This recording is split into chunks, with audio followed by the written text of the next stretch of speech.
I was classified disabled by the age of 17 and told by doctors that I most likely would never work. I spent from C-section, emergency baby in an incubator my whole life with like autoimmune disorder, fibromyalgia. They just kept diagnosing me with labels that really didn't make sense because they didn't know what to do. In my experience, 80% of all illness and disorder, if not 90, is from suppressed emotion. So of being born into a home that was dealing with a lot of suppressed emotion, I think, is probably the biggest result of all the sickness. But it got me to a place of where I just felt like I was in jail in my body, whatever age that is. The first thing I would say to you is it does not matter my background will tell you, I can't say all of it right now because littles, but it doesn't matter where you're at, what you're doing, what your age, what money's in your bank, what education you have, anything is possible. Like anything is possible if you can get the cells of your body to believe it, you can achieve it. And if you go and you conspire with this energetic force that exists between all of us and you say, hey, I would love your will to be done here, this or better. And then you allow your intuition, which is your GPS signal, and aligned action to follow. It's like you're unstoppable. Austin Community Capital. This show is a celebration of the spirit of Austin, Texas, honoring our past, engaging our present, and building our future together. Although it's not the last time. Sara, I'm really excited to be having a conversation with you today. I know you as an impassioned visionary who cares a lot about the spaces that we occupy. I'm excited to share that story with folks today. Thanks so much for being here. Thank you for having me on. I'm excited. Let me start by just diving right in. Tell us about your vision for your life and your calling. Well, I always joke, my vision a couple years ago, I remember writing 7 Airbnbs, and I thought this would be like the really cool thing. And the next thing you know, I was building a mini city. My calling has always been to bring community together. And I was homeless as a child, and it just became like this obsession to bring people into homes and like had just all these things around home. And a few years ago, I got some visions and met a partner and started building Sanctuary, which is an eco-luxury, self-sustaining, I call mini city in Dripping Springs, and now have launched another company to build more of these. Incredible. Yeah. And I love that your vision for your life started out of what was originally lack, like, not having a home, not having a place originally, and then deciding, hey, I want to help people with this. I want to give this to people. Mm-hmm. Yeah, that's the passion behind. I think what's really important when you're seeing people get into certain industries or careers, what is the why? And I'm on the board of 9 orphanages. I have 2 kids, as you can see, one that's here, and I don't see the difference between where my kids begin and those kids end. And as somebody who's been working with the homeless for 25 years and working with the orphans for 25 years and have experienced that as a child, my heart's in it. And my heart's in real estate, not for profit first, which I've noticed being a woman sitting at the table very often where it's just more of the masculine. A lot of the conversations are on profit first. And what I say, God second. So just doing the right thing. And what I've noticed is that when you pivot the position of the company towards, what I would say God first or right thing first or the law of love first, then actually profit increases. You get great reviews, you get your word of mouth goes through. So in the long-term, short-term gain, I think if your heart's in it the way that my heart is in it, you see so much more that's possible from the company. So that's an unsuspecting phenomenon that you're describing, like that kind of flipping of things. Why does it work like that? I don't know if it's like the good karma aspect, but I think everything's on a certain timeline, like the horse or the rabbit and the turtle, right? And over a long period of time, we just see that the most successful companies are the ones that tend to do the right thing or have made their customer satisfaction really high. So the conversations that I'm having with our builders or when we choose is this home going to heal the body? Otherwise, you're going to get sick. I don't know how many new homes we have built here in Austin that are having mold problems, We're right? like the mold capital. It's horrible. It's the mold capital. And so now all these big developers are getting really bad reviews. So they made a ton of money in the beginning, and now they're getting tanked. And so when you build in a way that's structured to last with high quality, you know, we become the Bugattis of the market, right? So it's kind of my philosophy on it. Well, let's unpack that a little bit more on the physical construction side of the homes you're building in Sanctuary, and then also the spirit that you want in these homes, which are equally important. Yeah. Okay. So how we're building in the spirit, I think it's, you know, just for full disclosure, which I haven't said this publicly very often. I was born on All Saints Day in St. Joseph, Missouri, in a saint hospital, given 2 saint names that mean of God and devoted to God. And my birth number, so day and year, is 1111. And in scripture, there is a story of Sarah, Hebrews 1111, and they call her Saint Sarah. And Saint Sarah's gift was, part of it was hospitality, home, mothering. And so my whole life, like it or not, I've had visions and a really strong intuition and can just hear what I would call God. And for 6 months, 3.5 years ago, I thought I was losing my mind because in every meditation, every dream, I kept hearing ark, ark, ark.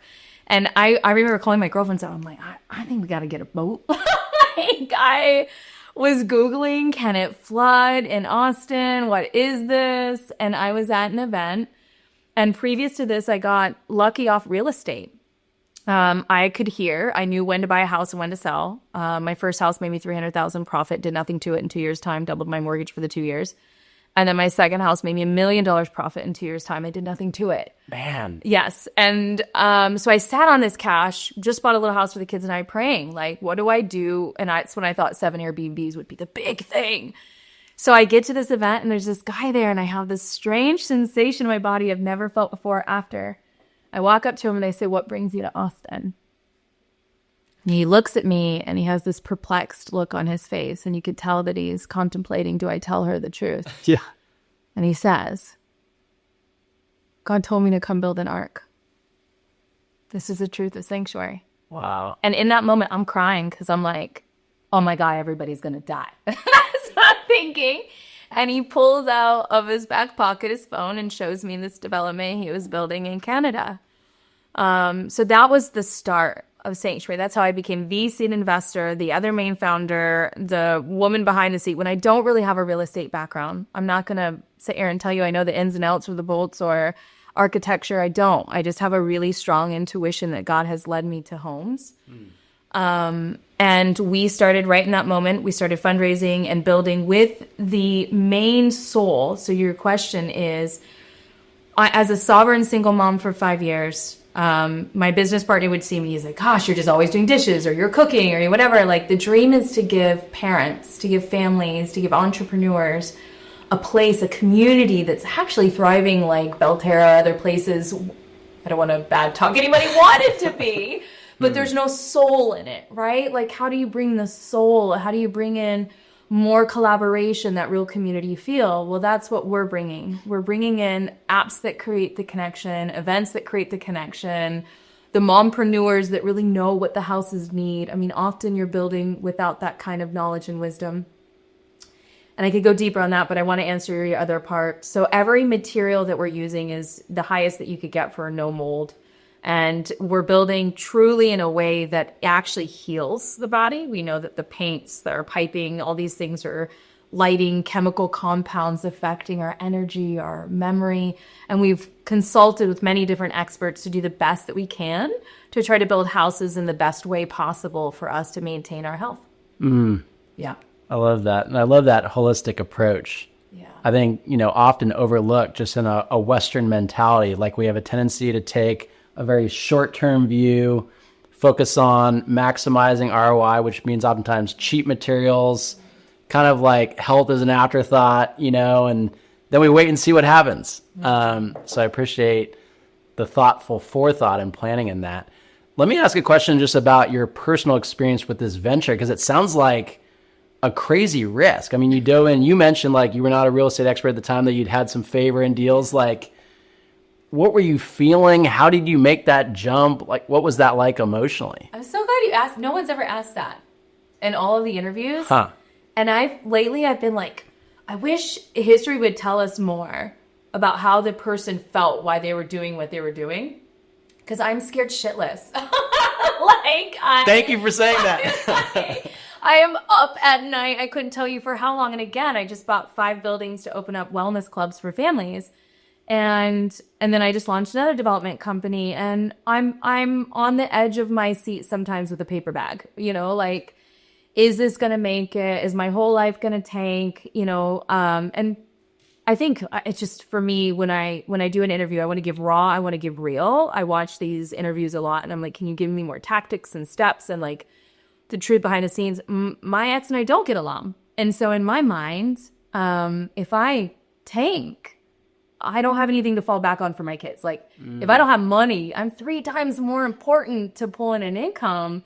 And if that doesn't work, I'm likely to not have offspring, like children. So on every decision that I make it knowing that this is what God has asked me to do. And I had never thought building a mini city, and we're building these all over the world. And I have a whole other company building these. And, just a couple months ago, I'm sitting beside Richard Branson or inside the Parliament in London talking with people building cities in space. And I'm just a young, small town girl that could hear this intuitive thing that really doesn't really know what she's doing, but somehow it's worked out. So I'm scared. I'm terrified. I still feel often like a fraud in the room, but we've raised $70 million for this project. 15 houses are almost complete. My track record so far with real estate has been pretty pristine. Not that there's not a lot of bruises and boo-boos, or that this couldn't be perfected, because it can.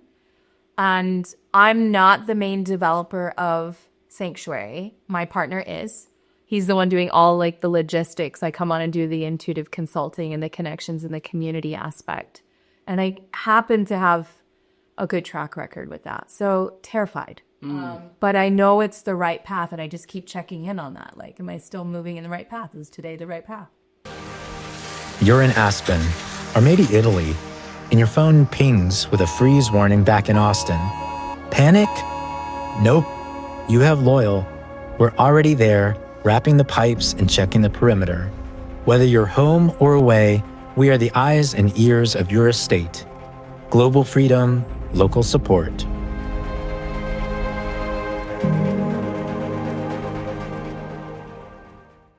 Well, I think every entrepreneur listening to this podcast will have a massive sigh of relief when they hear you say that you're scared, because they've all been. I am constantly. So I appreciate that transparency.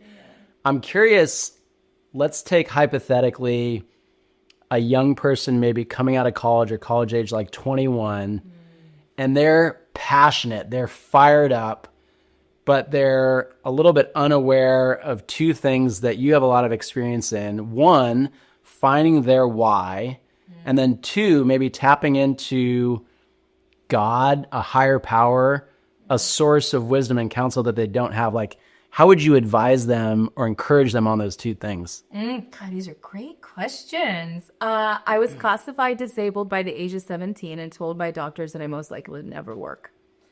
Why? What was going on? I spent from C-section, emergency baby in an incubator my whole life with like autoimmune disorder, fibromyalgia. They just kept diagnosing me with labels that really didn't make sense because they didn't know what to do. In my experience, 80% of all illness and disorder, if not 90, is from suppressed emotions. So being born into a home that was dealing with a lot of suppressed emotion, I think, is probably the biggest result of all the sickness. But it got me to a place of where I just felt like I was in jail in my body. The last year I went to school in high school, I missed 111 days. Wow. Dropped out, got my GED, started college really young, and went to school for nutritional therapy. And I would tell those college students, or I don't care if you're 50 and you're like, I want to jump in, but I'm still figuring out. I mean, right? I don't know what the age of the Harry Potter woman was, but she was pretty old. Or KFC was like in his 60s, right? Whatever age that is. The first thing I would say to you is it does not matter as a my background will tell you, I can't say all of it right now because littles, but it doesn't matter where you're at, what you're doing, what your age, what money's in your bank, what education you have, anything is possible. Everything to me is an identity base. So the minute you decide I'm going to move out of my identity, what I've known, come to be and do and think, and move into like, I sometimes will put on the pants of Oprah. I'm going to be this today, right? Like anything is possible. If you can get the cells of your body to believe it, you can achieve it. For me, my practice has always been sitting in stillness, silence, and solitude, going to what I would refer to as God. So plasma energy, science has proven it. It pays attention to you when you pay attention to it. And if you go and you conspire with this energetic force that exists between all of us, and you say, hey, I would love your will to be done here, this or better. And then you allow your intuition, which is your GPS signal, and aligned action to follow. It's like you're unstoppable. I was just on stage to 1 million people in person. That's the entire city of Austin in one spot watching me live. And I went from 8 times speaking on stage to 1 million. Like, talk about a quantum leap / God leap. Yeah. And that's just because I kept meditating and going into a visional state where I was writing, practicing, speaking. This is who I be. This is who I'll be. This is what I'm going to become. And next thing you know, I'm on a plane getting a humanitarian award featured for Saints with 1 million people. And I do believe that co-creation is real. I'll land the plane at this. I believe that there's manifesting, which is capital M-A-N, is what God showed me in a vision. Manifesting. Now, often we get a Maserati instead of a Maserati because we're manifesting. But if we co-create with the divine's will, we go from 7 Airbnbs to building a mini city. And that's listening. That's patience. That's faith. That's the law of love and right action. I love that. And I want to get into just a little bit of kind of how of a couple of things you mentioned. One, I'm in full agreement about the power of identity. Like everything we do, say, behaviors, actions, plans, like it flows out of our identity. And we actually have some agency with our identity and we have control. And how would you counsel someone on the formation of identity? Like, how can we influence that? What do we do with that? This is so good. Clothing seems silly, but 100%. The most times that you're actually going to make a deal, you're being seen. I would say like 99.9% of the time. If you're going to get a partner, a launch program, a business, a deal, whatever that might be, you're going to be seen, right? And so how you're seen, at least in the beginning, is really important. Now, most of my meetings I do in my pajamas on Zoom, but I feel like how you dress is how you present, and you'll notice the difference. I don't know if you've ever done this before, where you might go in your sweats to get a coffee and you'll talk a little bit different, right? You look up a little different, you're interactive different. But if you got a hat on, your slacks on, you walk in, your eyes are up, you're confident speaking, like if you just know that you're dressed right, you're going to show differently. It's your identity and how you're dressing. What is your house like? So when you close the door, no one can see you. This is so important. We've discovered this now scientifically, right? Most of what we say is not in our words. It's in our vibrational frequency. And if your home is not in order, so you got shit in your closet or stuff backed up or, dirty rooms, whatever that might be, you're not going to bed on time, you're not meaning what you say, you're not saying what you're going to do, you tell yourself you're going to go to the gym at 10, but you don't do it. You're now in dissonance. So no matter how you look, when you go out, you're carrying the energy of all the yeses you didn't keep for yourself, all the no's you didn't keep for yourself. The question I ask myself often is, what would someone who loved themselves do? She would go to bed earlier. She would get up earlier. She would have her ice bath. She'd have her sauna, right? So what you're doing in private is substantially important to what you're doing. All that time, it's like you're out of the house 20% of the time. So 80% of the time you're developing in private. Let that identity match who you're wanting to be when you go out. Integrated life. Yeah. So those are some of the things that I would say is really important outside of like journaling, writing, vision boards, speaking your words create your world. So really speak life into it. Maybe you're not there yet, but this is what I'm leaning into, right? So it's like I can say I'm practicing now. I'm becoming this now. I love that. Yeah. Yeah, it's interesting to see, like, it strikes me the power that self-talk has. Because I think from one standpoint, it can feel silly. And, you know, from my own experience, like I can feel a little ridiculous of like trying to speak something into existence or over myself. I'm like, is this like a little self charade that I'm doing that no one else is watching? Like, what's happening here? But it actually works. You know, I was having a conversation the other day, and this is a kind of a tangentially related physical body phenomenon, but like when we are happy, we smile. Yeah. We can smile and like trigger happy chemicals to fire in our brains, like from a physical action on our face. Right. So I could be having the worst day ever, but if I'm like, or someone says maybe, Austin, smile. Yeah. And I'm like, all right. And I force out a smile, like things happen, you know? And I think the things we tell ourselves is similar. And I love the concept you painted of our physical and our proverbial house being in order. Yeah. Like my physical house, is it clean? You know, is it good design? My proverbial, like, am I a person of my word? Do I follow through? Like, do I treat myself well and, you know, go to sleep at a reasonable hour? I love that. I want to add to it. I love this joy, joy, joy. Like to me, I walk in the room, people just flock to me anywhere I go. You give me 2 weeks in any country, anywhere in the world, and I'll come back with 100 people at main community because I unconditionally love them when I go out. I always ask God to take my body. And so if you ever come with me somewhere, it's like swirling energy, I think, because I'm co-creating that way. But I actually unconditionally love everyone all the time. Like, despite all of the things that may have even happened in the past, I still love you. Like, so when you come up to someone, you emanate, I love you, right? All of a sudden, they're feeling, I love you. They feel this energy of like, I really like this person, and lean in. Constantly listening to podcasts. You've heard this before probably, right? Is if you want to learn Spanish, go to Spain and just completely immerse yourself. I'm in the shower, I'm in the bathroom, as I'm falling asleep. I have so much of my time in life is revolved around self-development. And then, so that helps you really in the identity, like study, read. I have like 50 books across my bed. My son can attest. And your community. Big one, you are the sum of your closest friends. I always say your friends are the signs pointing the direction of your future. And if you really can kind of cross over and look, okay, who are the sum of these people and how are my traits similar? But whoa. Now I've noticed as I've moved into the world of some of the most successful in the industry, I've noticed so many of my behaviors, mindset traits, and habits have blended towards what they're doing because you're going to magnetize towards that. So that'll really help. So the other question I have, and in the context of counsel for a younger person, is how do you tap into that higher power? How do you hear from God? You know, because I think it's easy to be like, all right, sit in silence, like wait for lightning to strike. Like, okay. I have a whole list of things that can help people connect to God. I think that, as I mentioned, I have a bit of a cheat sheet. I came in just hearing this divine counsel that has always been there. Oh my gosh, I have chocolate on my mouth. Hopefully I didn't have it there the whole time.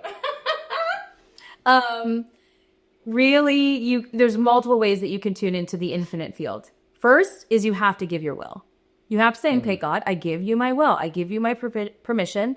And I thank you for coming through and speaking to me. Now you can create your own Morse code system with God, and eventually you'll get to the place where you don't need signs and symbols and have these things that have helped you. And God will guide you to that. That's not, in my personal experience, I kind of got kicked off the step stool.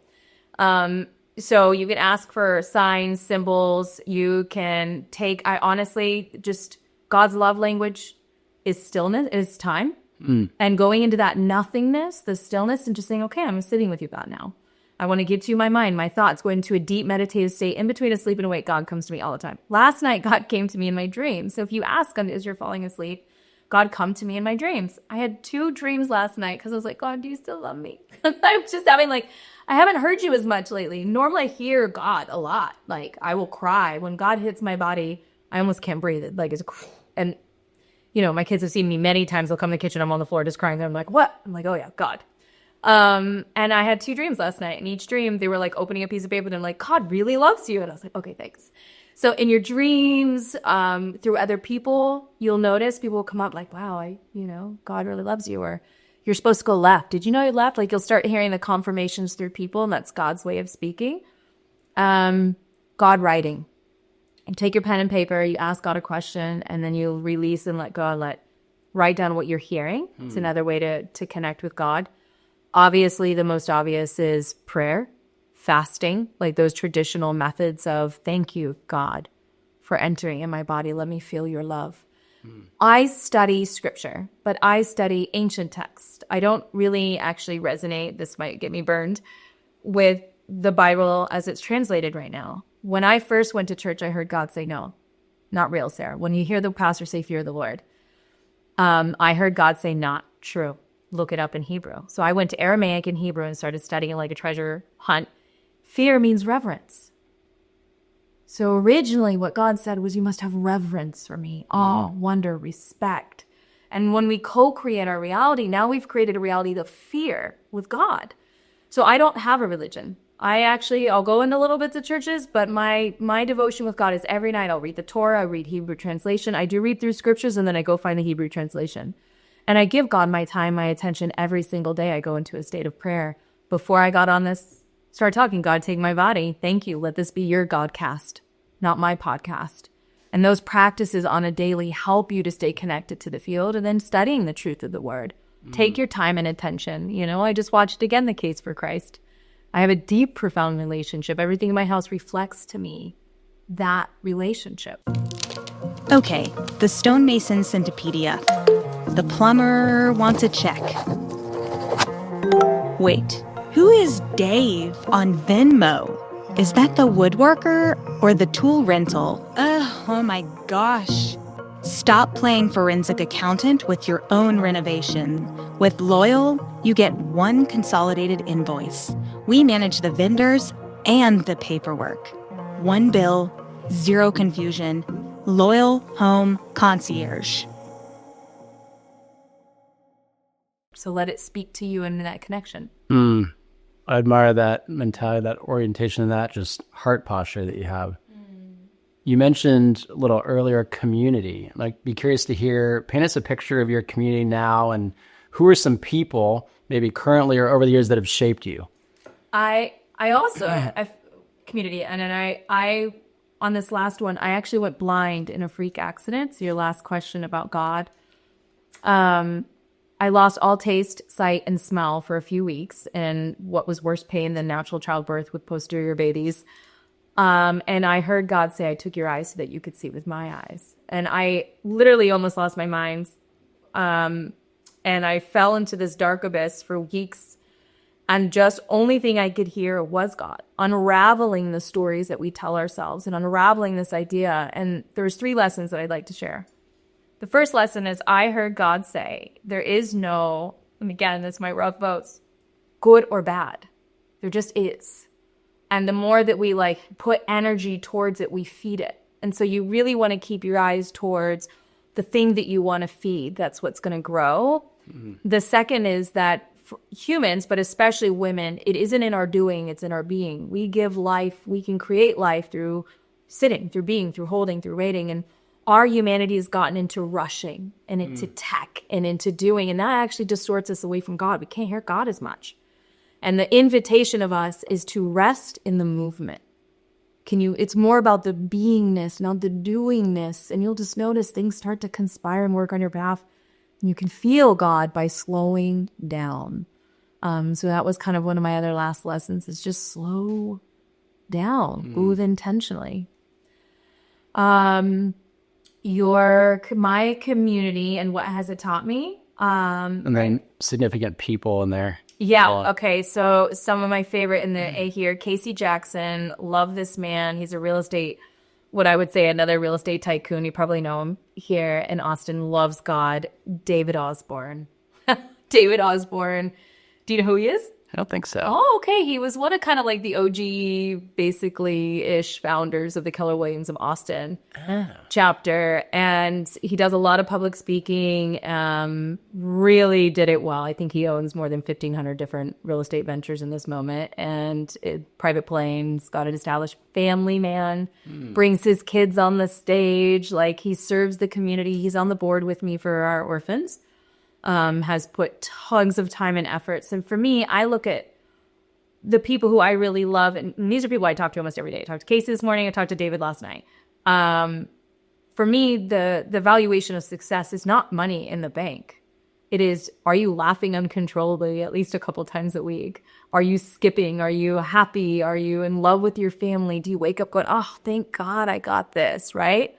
That to me is success. And these are people who do. So David is fun, alive, and Mike McCarthy and his wife are some of my other favorite humans who are in the real estate industry. Also, I don't know if you know Mike McCarthy. Okay, yeah. Real estate industry. Oh, geez, I have to. David Buttress. Oh, yeah. He's also man of faith. Gosh, I mean, that guy's got how many commercial buildings with, I think it's like 180,000. You would never know, though. You would never know. No, he's just chill, walks in the room, but that man has done it. And he's a man of faith, and he's really strong family qualities. So these are some of the people. Chris Beeman. Do you know Chris Beeman? Yeah. Okay, great. I think that's how we met. Chris Beeman. So this is my community. I talked to Chris this morning, actually. Chris Beeman. So I feel like Mary Mendel. Do you know who Mary Mendel is? Met her. Oh, yeah. my gosh. This woman. So she's Falling Leaves. Falling Leaves. She's also the builder of my city. No way. Yeah, she's the woman behind it. I didn't know y'all were working together. Yeah, we're working together. She came on about 6-8 months after we started. Mary Mendel, if you guys don't know her, haven't heard of her, she was a VP of Disney. I don't know if he knows about her. Helped run top enterprises like Batman and a couple other projects. And then she's been featured in Architectural Digest and is on every project that I launch. It's Mary. I know, I'm like, gosh, I'm going to forget the most important people. Daniel Brown, Capital Investments, Brownstone Builders. I don't know if you know him. Know the name. Yep, talked to them this morning. I'm active in this group. So those are a couple, and I'm sure I'm going to pinch myself later at the ones that I'm missing. Yeah. And what about, give us a picture of like a friend, a peer that you just delight in and they delight in you. Okay, Gregory Porter is the founder of Eden. And I can't say too much about what Eden is because it's kind of a secret 500-acre development that's happening. Again, a strong man of faith, but we really love God and real estate and family. And he's just the friend that I talk to a couple times a week where we just like give our woes and what's happening and how to support each other because we do similar projects. And I have my girlfriends. Do I list those or just, I have a lot of sisters. Oh, yeah. I have a lot of sisters who I'm really, really close with in my life. Even my nanny who, Taylor, Jackie, Sam, I can't live without. Yeah. Jules Binti. Do you know her? Met her. Okay. Another really great girlfriend. Yeah. I love thinking about just Gregory in your life. And I think this is an Austin phenomenon, but you both are doing very similar things. In most places in the West, like you would be perceived as competitors and probably not have a friendship. Right. And there would be a very clear wall of division. But there's something about this place, and I've experienced it in my entrepreneurial journey of like this rising tides mentality that lifts all ships. And there can be friendship, there can be support, there can be transparency. I think that's so cool. Yeah, I don't feel, I would agree. That's where I always put God first, profit second. And the people who are looking for sanctuary are not the people looking for Eden, in my opinion. Sanctuary is an incredible project, but it is, I can't say too much about Eden because I'm not allowed to share, but that's the exact, there you go. That should show you like Sanctuary is loud and proud and out there at PR and social networking and events. And, we really want to open it up to all walks of life and fields and religions and like bring it all together and love each other. Let's like all break bread and figure it out under one. So I don't think that it is a competition. And also I just trust that people will be guided towards their right home. And I don't want to, detour anybody to be in my home or my town or my area if that isn't what's highestly aligned for them. These projects are very far away from each other too. Yeah. So it helps. But I also wouldn't mind supporting other developments. I think that is the Austin benefit. Yeah. And I think, I'm hearing an abundance mindset versus a scarcity mindset. And it's easy, speaking for myself, it's easy to sometimes slip into a scarcity mindset, particularly in times of insecurity or self-doubt. But I think if we are always striving for an abundance mindset, results happen. And richness is able to be experienced that maybe was not accessible, and like surprises happen and blessings happen. And so I love that, articulation, demonstration of that. I think that's that karma. You're in abundance. If you're in a giving, I always say, like, if you want something, go give it. And then you become the magnetic attractor of it, which could also be considered a manifestation. Yeah.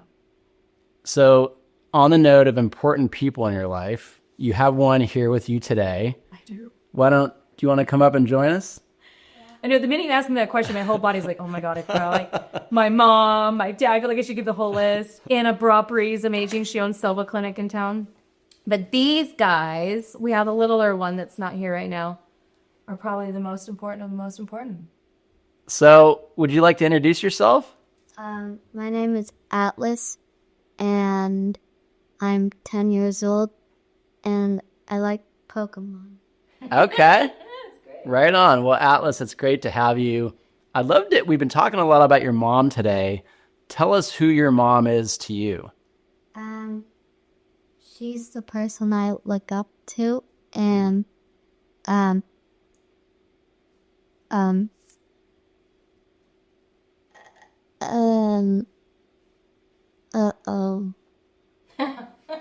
No, it's okay. I can help you out here. Maybe what are some things that really help you look up to her that you really like about her? that she's building lots of cities, and that she's making lots of things for and doing good stuff for other people and stuff like that. Well, that's a great role model to have. Tell me, what's a hobby that you have right now or something you really like to do that you're just super into right now? Pokemon. Okay.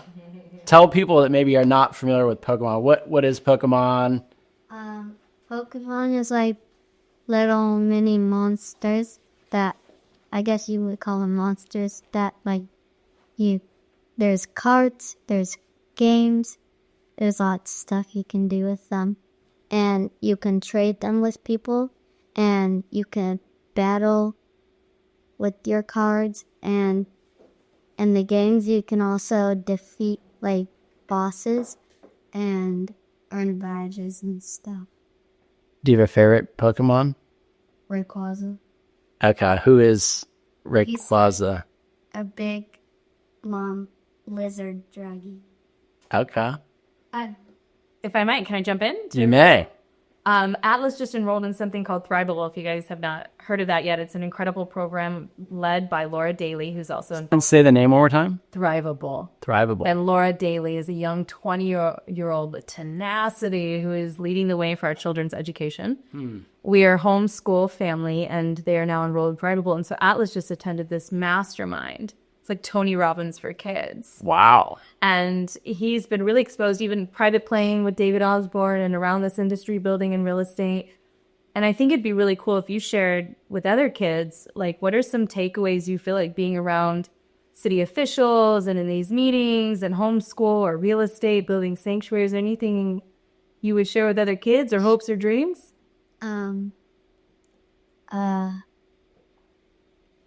give up, I guess. Chase your dreams. Okay. Yeah. You might be better at question asking than I am. No, that's great. Great advice. answer, yeah. You're visualizing the Serengeti sunset. You are not visualizing the 3-hour hold time to change your flight connection in Cape Town. Did you know Loyal does that too?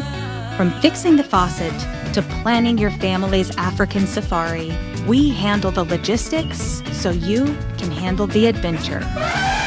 Wow. Loyal Home Concierge, your passport to peace of mind.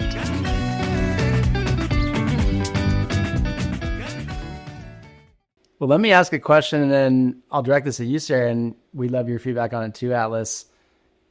Talk about the home environment you've created. What does home mean to you, look like for you? What do we do once a week? A family meeting.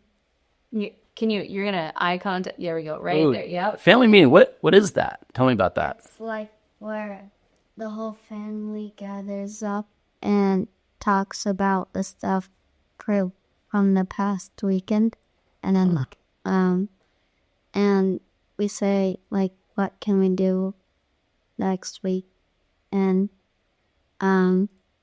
what are your main goals, and what could you change that if you could change anything.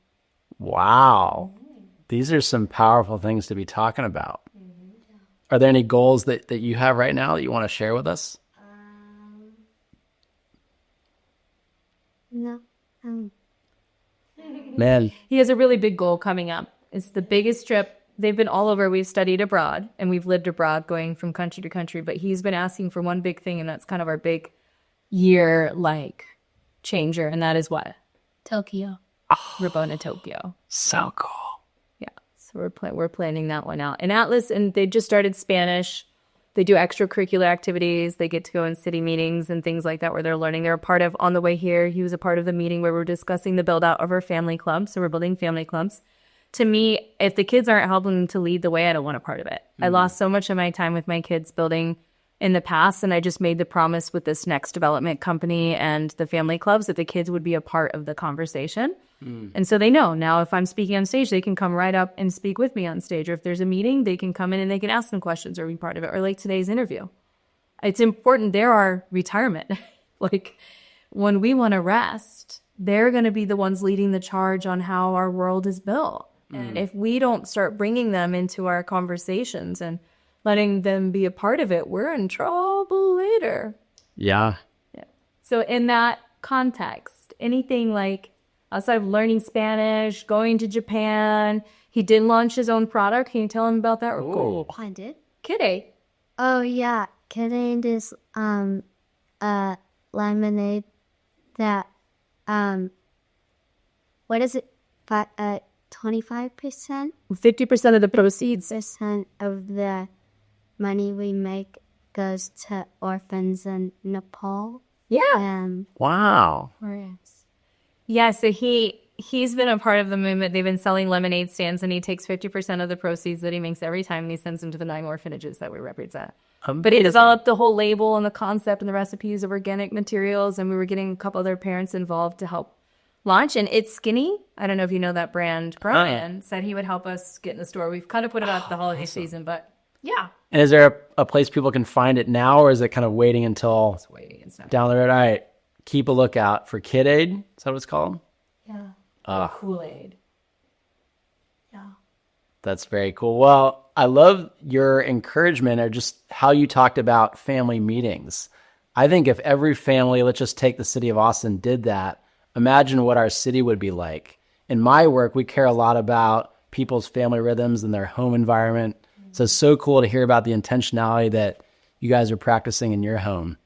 Yeah, we've got a couple. We got the big ass calendar.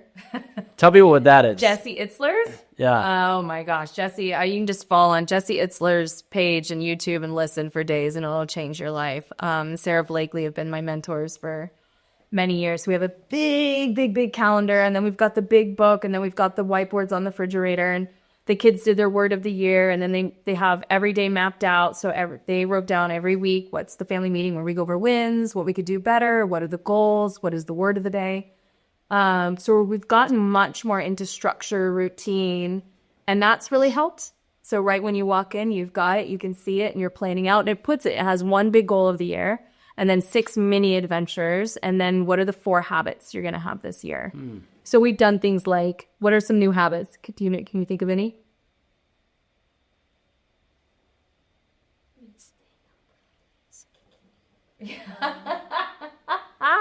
He stayed the night at Daddy's house last night and said he stayed up too late.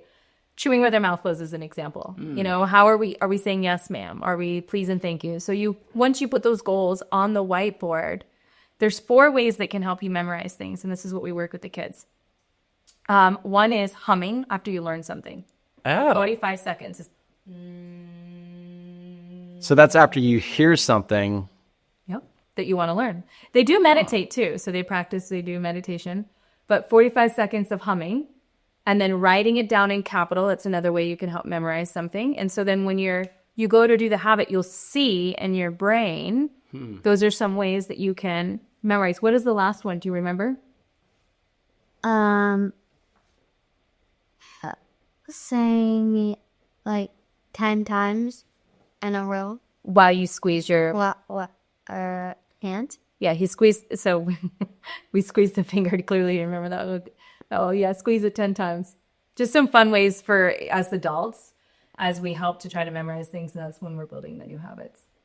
Well, I think also, testament to the whiteboards and the calendars is seeing things frequently, like writing something, declaring it, and then seeing it all the time. Like that works so powerfully for me with my goals, like see it again, again, and again, because we can be so forgetful. Yeah, absolutely. I want to go back to something that you mentioned a little earlier or alluded to.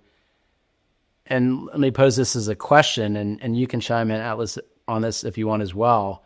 How do we create homes and culture and lives that future generations will be proud of and will benefit from? I mean, future generations, we got one right here. Did you hit the goal? Oh, you're adorable. I know you have it when you tune in.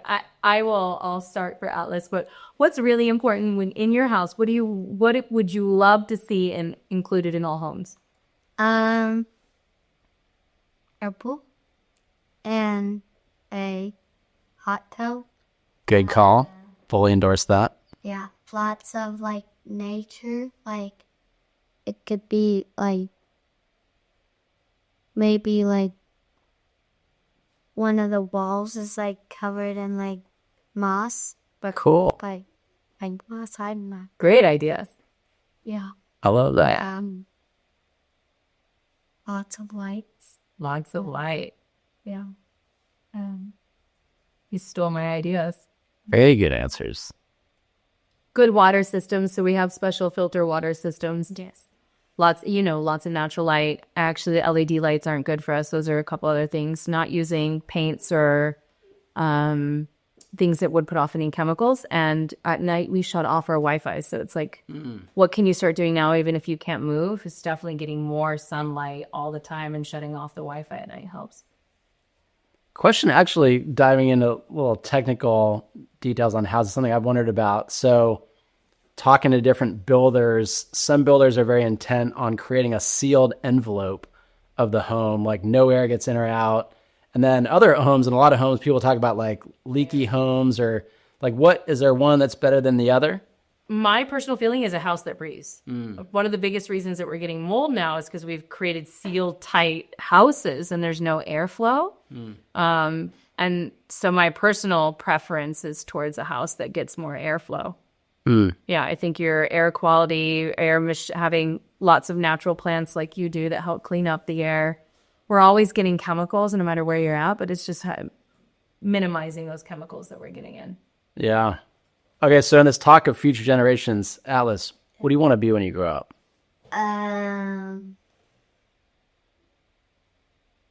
Like my mom. I love that. I never asked this. I love Never heard that. anybody ask. Gonna get ice cream after this. And then you've got another sibling, right? Yeah. Tell us about your sibling. What is his name? Orion Blue. I don't really know what he likes. Well, What maybe, is he like? or what do you love about him? What's your favorite thing about him? He's really funny, and sometimes his laugh is like kids a big giggle, and it's super funny. He's a good person to play games with, and Kicks her butt at chess. Wow. he has a pretty good memory, and he always beats us in memory game. Sports? They 4-year sports?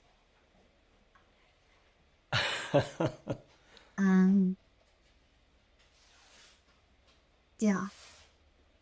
Those are some awesome things. You answered great. You're great. You actually reminded me of my siblings. So I have a brother and a sister, and my sister has a great laugh. And anytime she laughs, I laugh. And my brother, ever since he was a baby or really like a toddler, before he could even talk, he was good at the memory game. And he would beat us. We're like, how is this happening? How does this little toddler have this ability to beat us? We were like, whoa. So you reminded me of my siblings. So special. They're completely, from the minute they were born, are absolutely so different. Atlas is a comedian that'll get us laughing like no other. And Orion is very empathetic.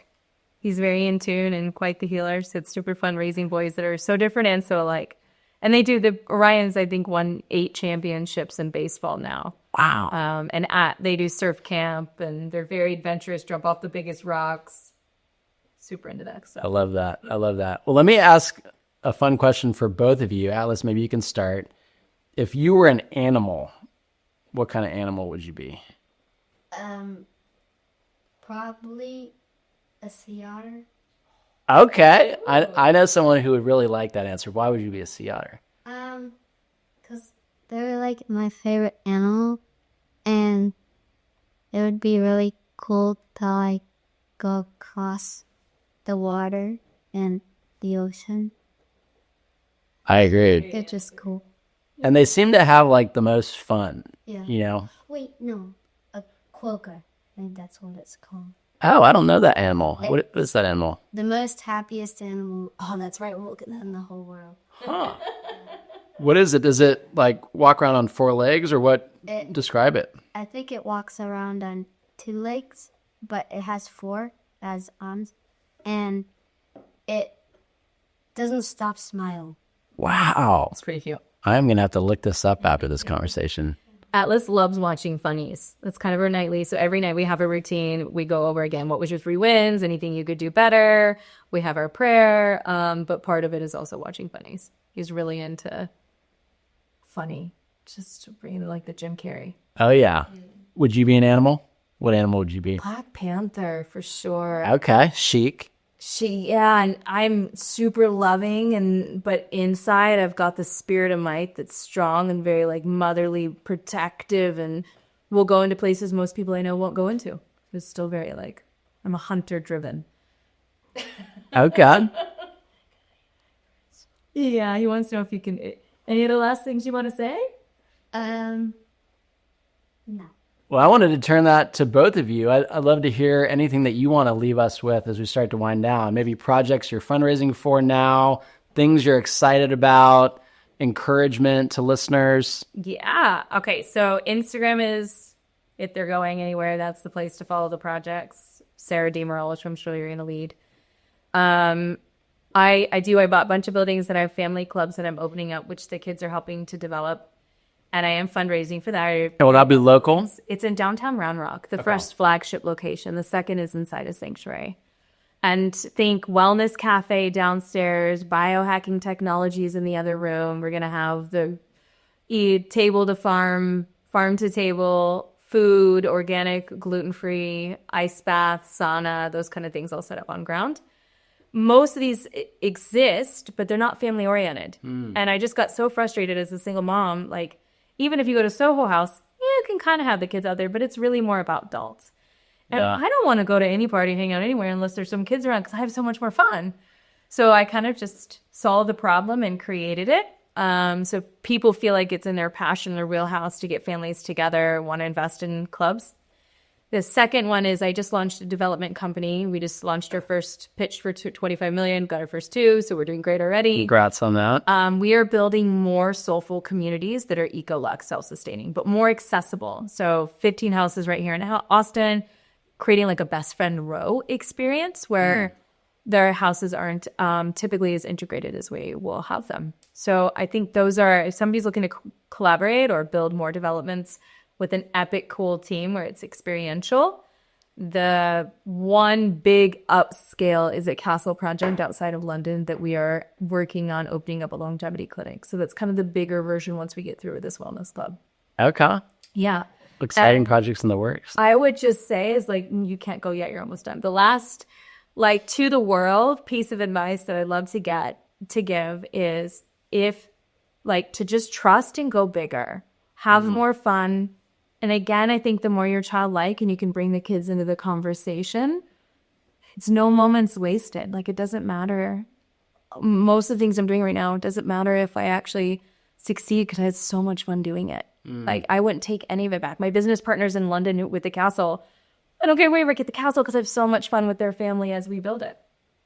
That's awesome. Yeah. Wonderful encouragement. Well, thank you, Sara. Thank you, Atlas. So great being with you both today. Thank you.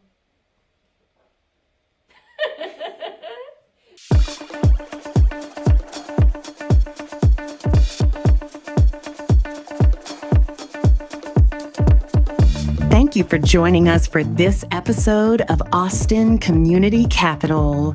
This show is a celebration of the spirit of Austin, Texas, honoring our past, engaging our present, and building our future together.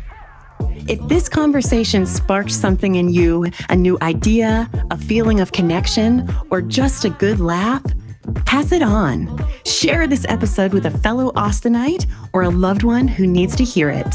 Let's keep weaving this fabric of community together. This show is proudly presented by Loyal Home Concierge. At Loyal, we believe that a healthy, thriving city starts within the four walls of your home. We are passionate about supporting overextended executives, the moms and dads who do it all, and the couples who take life by storm. Because we know that when your home life is supported, you are free to support the ones who matter most. Your kids, your wife. Whether you need a proactive manager for your home or a creative problem solver for your next big adventure, we are here to help you design a life of intention. LoyalHomeConcierge.com. Let's make life a little more beautiful together. Stay loyal to your community, and we'll see you next time.